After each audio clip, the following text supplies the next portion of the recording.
Welcome to the day 2 of the 36th week of the 52-week Bible hearing plan. Let's listen to Numbers chapter 13 to 16. Chapter 13. The Lord said to Moses, "Send some men to explore the land of Canaan, which I am giving to the Israelites. From each ancestral tribe send one of its leaders." So at the Lord's command, Moses sent them out from the desert of Paran. All of them were leaders of the Israelites. These are their names. From the tribe of Reuben, Shammua, son of Zakur. From the tribe of Simeon, Shaphat, son of Hori. From the tribe of Judah, Caleb, son of Jephunneh. From the tribe of Issachar, Igal, son of Joseph. From the tribe of Ephraim, Hoshea, son of Nun. From the tribe of Benjamin, Palti, son of Raphu. From the tribe of Zebulun, Gadiel, son of Sodi. From the tribe of Manasseh, a tribe of Joseph, Gadi, son of Susi. From the tribe of Dan, Amiel, son of Gamali.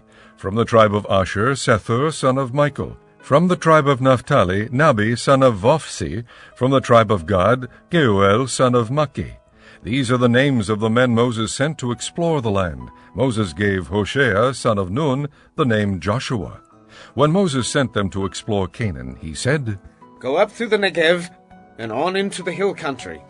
See what the land is like and whether the people who live there are strong or weak, few or many. What kind of land do they live in? Is it good or bad? What kind of towns do they live in? Are they unwalled or fortified? How is the soil? Is it fertile or poor? Are there trees on it or not? Do your best to bring back some of the fruit of the land." It was the season for the first ripe grapes. So they went up and explored the land from the desert of Zin as far as Rehob, toward Lebo, Hamath. They went up through the Negev and came to Hebron, where Ahiman, Seshai, and Talmai, the descendants of Anak, lived. Hebron had been built 7 years before Zoan in Egypt. When they reached the valley of Eshcol, they cut off a branch bearing a single cluster of grapes. 2 of them carried it on a pole between them, along with some pomegranates and figs. That place was called the Valley of Eshcol because of the cluster of grapes the Israelites cut off there. At the end of 40 days they returned from exploring the land. They came back to Moses and Aaron and the whole Israelite community at Kadesh in the desert of Paran. There they reported to them and to the whole assembly and showed them the fruit of the land. They gave Moses this account. "We went into the land to which you sent us, and it does flow with milk and honey. Here is its fruit." But the people who live there are powerful, and the cities are fortified and very large. We even saw descendants of Anak there. The Amalekites live in the Negev. The Hittites, Jebusites, and Amorites live in the hill country, and the Canaanites live near the sea and along the Jordan. Then Caleb silenced the people before Moses and said, "We should go up and take possession of the land, for we can certainly do it." But the men who had gone up with him said, "We can't attack those people. They are stronger than we are." And they spread among the Israelites a bad report about the land they had explored. They said, "The land we explored devours those living in it. All the people we saw there are of great size." We saw the Nephilim there. The descendants of Anak come from the Nephilim. We seemed like grasshoppers in our own eyes, and we looked the same to them. Chapter 14. That night all the people of the community raised their voices and wept aloud. All the Israelites grumbled against Moses and Aaron, and the whole assembly said to them, "If only we had died in Egypt, Or in this desert. Why is the Lord bringing us to this land only to let us fall by the sword? our wives and children will be taken as plunder." Wouldn't it be better for us to go back to Egypt? And they said to each other. We should choose a leader and go back to Egypt. Then Moses and Aaron fell face down in front of the whole Israelite assembly gathered there. Joshua son of Nun and Caleb son of Jephunneh, who were among those who had explored the land, tore their clothes and said to the entire Israelite assembly, "The land we passed through and explored is exceedingly good.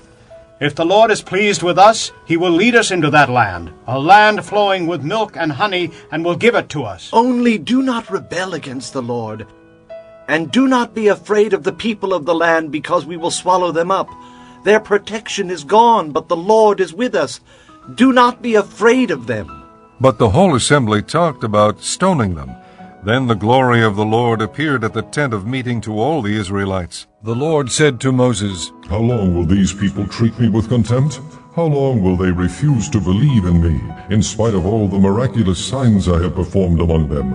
I will strike them down with a plague and destroy them, but I will make you into a nation greater and stronger than they. Moses said to the Lord, And the Egyptians will hear about it. By your power you brought these people up from among them, and they will tell the inhabitants of this land about it. They have already heard that you, O Lord, are with these people, and that you, O Lord, have been seen face to face, that your cloud stays over them, and that you go before them in a pillar of cloud by day, and a pillar of fire by night. If you put these people to death all at one time, the nations who have heard this report about you will say, The Lord was not able to bring these people into the land he promised them on oath, so he slaughtered them in the desert. Now may the Lord's strength be displayed, just as you have declared. The Lord is slow to anger, abounding in love, and forgiving sin and rebellion, yet he does not leave the guilty unpunished. He punishes the children for the sin of the fathers to the 3rd and 4th generation. In accordance with your great love, forgive the sin of these people, just as you have pardoned them from the time they left Egypt until now. The Lord replied, I have forgiven them, as you asked. Nevertheless, as surely as I live, and as surely as the glory of the Lord fills the whole earth, not one of the men who saw my glory, and the miraculous signs I performed in Egypt and in the desert, but who disobeyed me and tested me 10 times, not one of them will ever see the land I promised on oath to their forefathers. No one who has treated me with contempt will ever see it. But because my servant Caleb has a different spirit and follows me wholeheartedly, I will bring him into the land he went to, and his descendants will inherit it. Since the Amalekites and Canaanites are living in the valleys, turn back tomorrow, and set out toward the desert along the route to the Red Sea. The Lord said to Moses and Aaron, How long will this wicked community grumble against me? I have heard the complaints of these grumbling Israelites. So tell them, As surely as I live, declares the Lord, I will do to you the very things I heard you say. In this desert your bodies will fall, every one of you 20 years old or more who was counted in the census, and who has grumbled against me. Not one of you will enter the land I swore with uplifted hand to make your home, except Caleb son of Jephunneh and Joshua son of Nun. As for your children that you said would be taken as plunder, I will bring them in to enjoy the land you have rejected. But you, your bodies will fall in this desert. Your children will be shepherds here for 40 years, suffering for your unfaithfulness, until the last of your bodies lies in the desert. For 40 years, 1 year for each of the 40 days you explored the land, you will suffer for your sins and know what it is like to have me against you. I, the Lord, have spoken, and I will surely do these things to this whole wicked community which is banded together against me. They will meet their end in this desert. Here they will die. So the men Moses had sent to explore the land, who returned and made the whole community grumble against him by spreading a bad report about it, these men responsible for spreading the bad report about the land were struck down and died of a plague before the Lord. Of the men who went to explore the land, only Joshua son of Nun and Caleb son of Jephunneh survived. When Moses reported this to all the Israelites, they mourned bitterly. Early the next morning they went up toward the high hill country. We have sinned, They said. We will go up to the place the Lord promised. But Moses said, Why are you disobeying the Lord's command? This will not succeed. Do not go up, because the Lord is not with you. You will be defeated by your enemies. For the Amalekites and the Canaanites will face you there. Because you have turned away from the Lord, he will not be with you, and you will fall by the sword. Nevertheless, in their presumption, they went up toward the high hill country, though neither Moses nor the ark of the Lord's covenant moved from the camp. Then the Amalekites and Canaanites who lived in that hill country came down and attacked them and beat them down all the way to Hormah.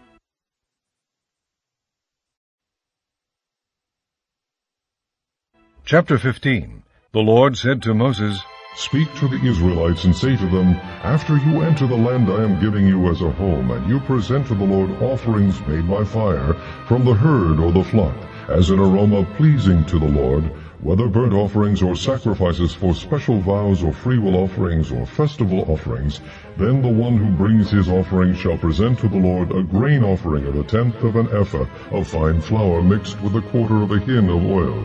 With each lamb for the burnt offering or the sacrifice, prepare 1/4 of a hin of wine as a drink offering. With a ram prepare a grain offering of 2/10 of an ephah of fine flour, mixed with 1/3 of a hin of oil, and 1/3 of a hin of wine as a drink offering. Offer it as an aroma pleasing to the Lord. When you prepare a young bull as a burnt offering or sacrifice for a special vow or a fellowship offering to the Lord, bring with the bull a grain offering of 3/10 of an ephah of fine flour mixed with half a hin of oil. Also bring half a hin of wine as a drink offering. It will be an offering made by fire, an aroma pleasing to the Lord. Each bull or ram, each lamb or young goat is to be prepared in this manner. Do this for each one, for as many as you prepare. Everyone who is native-born must do these things in this way when he brings an offering made by fire as an aroma pleasing to the Lord. For the generations to come, whenever an alien or anyone else living among you presents an offering made by fire as an aroma pleasing to the Lord, he must do exactly as you do. The community is to have the same rules for you and for the alien living among you. This is a lasting ordinance for the generations to come. You and the alien shall be the same before the Lord. The same laws and regulations will apply both to you and to the alien living among you. The Lord said to Moses, Speak to the Israelites and say to them, When you enter the land to which I am taking you, and you eat the food of the land, present a portion as an offering to the Lord. Present a cake from the first of your ground meal, and present it as an offering from the threshing floor. Throughout the generations to come you are to give this offering to the Lord from the first of your ground meal. Now if you unintentionally fail to keep any of these commands the Lord gave Moses, any of the Lord's commands to you through him, from the day the Lord gave them and continuing through the generations to come, and if this is done unintentionally without the community being aware of it, then the whole community is to offer a young bull for a burnt offering as an aroma pleasing to the Lord, along with its prescribed grain offering and drink offering, and a male goat for a sin offering. The priest is to make atonement for the whole Israelite community, and they will be forgiven, for it was not intentional, and they have brought to the Lord for their wrong an offering made by fire and a sin offering. The whole Israelite community and the aliens living among them will be forgiven, because all the people were involved in the unintentional wrong. But if just one person sins unintentionally, he must bring a year-old female goat for a sin offering. The priest is to make atonement before the Lord for the one who erred by sinning unintentionally, and when atonement has been made for him, he will be forgiven. One and the same law applies to everyone who sins unintentionally, whether he is a native-born Israelite or an alien. But anyone who sins defiantly, whether native-born or alien, blasphemes the Lord, and that person must be cut off from his people, because he has despised the Lord's word and broken his commands. That person must surely be cut off. His guilt remains on him. While the Israelites were in the desert, a man was found gathering wood on the Sabbath day. Those who found him gathering wood brought him to Moses and Aaron and the whole assembly, and they kept him in custody, because it was not clear what should be done to him. Then the Lord said to Moses, The man must die. The whole assembly must stone him outside the camp. So the assembly took him outside the camp and stoned him to death, as the Lord commanded Moses. The Lord said to Moses, Speak to the Israelites and say to them, Throughout the generations to come you are to make tassels on the corners of your garments, with a blue cord on each tassel. You will have these tassels to look at, and so you will remember all the commands of the Lord, that you may obey them and not prostitute yourselves by going after the lusts of your own hearts and eyes. Then you will remember to obey all my commands, and will be consecrated to your God. I am the Lord your God, who brought Chapter 16. Korah, son of Esar, the son of Kohath, the son of Levi, and certain Reubenites, Dathan and Abiram, sons of Eliab, and On, son of Peleth, became insolent and rose up against Moses. With them were 250 Israelite men, well-known community leaders, who had been appointed members of the council. They came as a group to oppose Moses and Aaron, and said to them, You have gone too far. The whole community is holy, every one of them, and the Lord is with them. Why then do you set yourself above the Lord's assembly? When Moses heard this, he fell face down. Then he said to Korah and all his followers, In the morning the Lord will show who belongs to him and who is holy, and he will have that person come near him. The man he chooses he will cause to come near him. You, Korah, and all your followers are to do this. Take censers, and tomorrow put fire and incense in them before the Lord. The man the Lord chooses will be the one who is holy. You Levites have gone too far. Moses also said to Korah, Now listen, you Levites. Isn't it enough for you that the God of Israel has separated you from the rest of the Israelite community, and brought you near himself to do the work at the Lord's tabernacle and to stand before the community and minister to them? He has brought you and all your fellow Levites near himself. But now you are trying to get the priesthood too. It is against the Lord that you and all your followers have banded together. Who is Aaron, that you should grumble against him? Then Moses summoned Dathan and Abiram, the sons of Eliab, but they said, We will not come. Isn't it enough that you have brought us up out of a land flowing with milk and honey to kill us in the desert? And now you also want to lord it over us? Moreover, you haven't brought us into a land flowing with milk and honey, or given us an inheritance of fields and vineyards. Will you gouge out the eyes of these men? No, we will not come. Then Moses became very angry and said to the Lord, Do not accept their offering. I have not taken so much as a donkey from them, nor have I wronged any of them. Moses said to Korah, You and all your followers are to appear before the Lord tomorrow. You and they and Aaron. Each man is to take his censer and put incense in it, 250 censers in all, and present it before the Lord. You and Aaron are to present your censers also. So each man took his censer, put fire and incense in it, and stood with Moses and Aaron at the entrance to the tent of meeting. When Korah had gathered all his followers in opposition to them at the entrance to the tent of meeting, the glory of the Lord appeared to the entire assembly. The Lord said to Moses and Aaron, Separate yourselves from this assembly, so I can put an end to them at once. But Moses and Aaron fell face down and cried out, Oh God, God of the spirits of all mankind, will you be angry with the entire assembly when only one man sins? Then the Lord said to Moses, Say to the assembly, Move away from the tents of Korah, Dathan, and Abiram. Moses got up and went to Dathan and Abiram, and the elders of Israel followed him. He warned the assembly, Move back from the tents of these wicked men.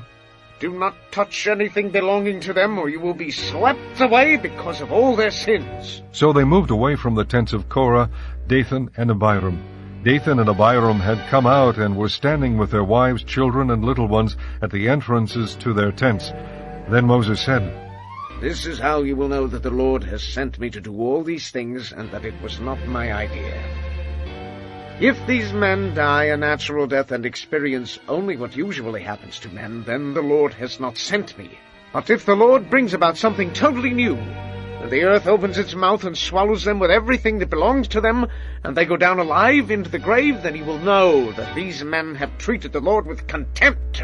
As soon as he finished saying all this, the ground under them split apart, and the earth opened its mouth and swallowed them, with their households and all Korah's men and all their possessions. They went down alive into the grave with everything they owned. The earth closed over them, and they perished and were gone from the community. At their cries, all the Israelites around them fled, shouting, The earth is going to swallow us too! And fire came out from the Lord and consumed the 250 men who were offering the incense. The Lord said to Moses, Tell Eleazar, son of Aaron the priest, to take the censers out of the smoldering remains and scatter the coals some distance away, for the censers are holy, the censers of the men who sinned at the cost of their lives. Hammer the censers into sheets to overlay the altar, for they were presented before the Lord and have become holy. Let them be a sign to the Israelites. So Eleazar the priest collected the bronze censers brought by those who had been burned up, and he had them hammered out to overlay the altar, as the Lord directed him through Moses. This was to remind the Israelites that no one except a descendant of Aaron should come to burn incense before the Lord, or he would become like Korah and his followers. The next day the whole Israelite community grumbled against Moses and Aaron. You have killed the Lord's people, they said. But when the assembly gathered in opposition to Moses and Aaron and turned toward the tent of meeting, suddenly the cloud covered it, and the glory of the Lord appeared. Then Moses and Aaron went to the front of the tent of meeting, and the Lord said to Moses, Get away from this assembly, so I can put an end to them at once. And they fell face down. Then Moses said to Aaron, take your censer and put incense in it, along with fire from the altar, and hurry the assembly to make atonement for them. Wrath has come out from the Lord. The plague has started." So Aaron did as Moses said, and ran into the midst of the assembly. The plague had already started among the people, but Aaron offered the incense and made atonement for them. He stood between the living and the dead, and the plague stopped. But 14,700 people died from the plague, in addition to those who had died because of Korah. Then Aaron returned to Moses at the entrance to the tent of meeting, for the plague had stopped.